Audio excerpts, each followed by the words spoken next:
This photo was taken approximately in the early 1900s, most likely from the second floor window of the Scarborough building. This is the intersection of 6th and Congress, looking to the northeast. Here you can see the Driscoll Hotel,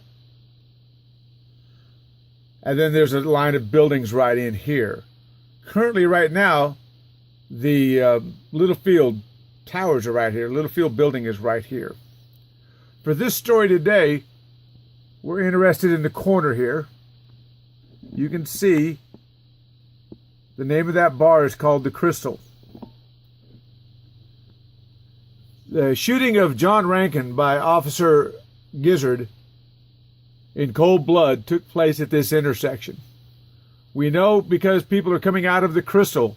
Some of the witnesses came out of the Crystal. Some of them came out of the Driscoll Hotel, the bank that was over there, the barber shop. Everybody talks about the shooting that happened at this intersection. And now here's the story. Page 2 of the newspaper the following day tells the story. A daylight tragedy, a desperate shooting affair on the avenue. Of course, they're talking about Congress Avenue. It was November 28, 1897. The desperate shooting affair on the avenue yesterday. John Rankin was killed. Officer Jim Gizzard poured 4 bullets into his body. I'll scroll down so you can see that this newspaper column is actually 2.5 columns long. The story is quite lengthy. The reporter went through and talked to witnesses on both sides. What is very clear that John Rankin and Officer Jim Gizzard always thought that the other one was out to get them. The problem with this story is that when Rankin was crossing the street, Gizzard was crossing the bridge at the same time, looked up and saw Rankin. Gizzard swears that Rankin pulled a gun, but nobody else saw the gun. Gizzard fires 4 shots. He fires a shot, they don't know the order of which, but one shot entered the left eye and exited out by the ear.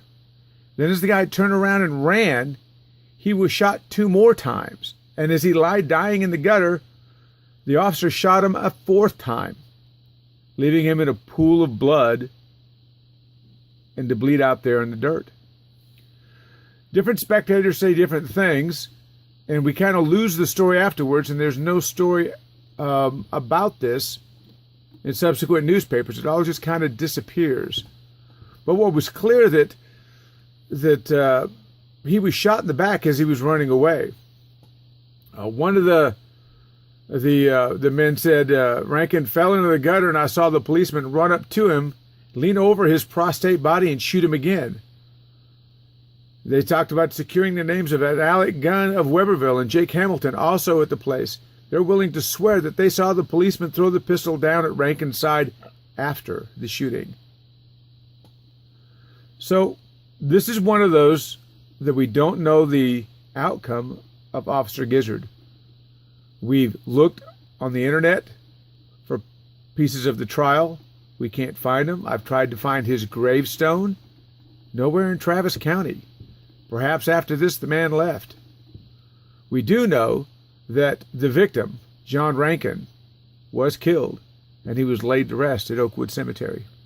This is the grave marker of John Taylor Rankin.